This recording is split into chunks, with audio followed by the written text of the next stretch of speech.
Natutunan ko na ang wikang pambansa ay hindi lamang isang sistema ng komunikasyon, kundi isang mahalagang bahagi ng kultura at pagkakakilanlan ng mga Pilipino. Sa bawat yugto ng kasaysayan, maaaring makita ang bersang nagsulong at nagbago sa pagunlad ng wikang ito, mula sa panahon ng mga ninuno hanggang sa kasalukuyan, sa pamamagitan ng pagsusuri sa mga pangyayari at pagbabago sa kasaysayan ng wikang pambansa.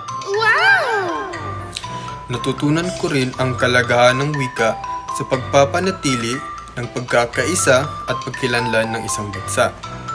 Ang proseso ng pagpapatibay ng wikang pambansa ay hindi lamang isang technical na usapin, kundi isang politikal at kultura ng pagsisikap upang itaguyod ang pagkakaisa at pagkakilanlan ng mga Pilipino.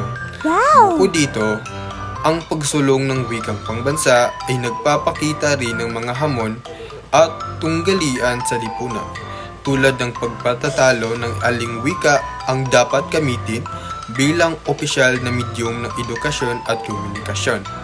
Sa kabuuan, ang pag-aaral ng kasaysayan ng wikang pambansa ay nagbibigay daan sa mas malalim na pag-unawa sa salik at pagbabago ng pagbubuo ng Pilipinong identidad.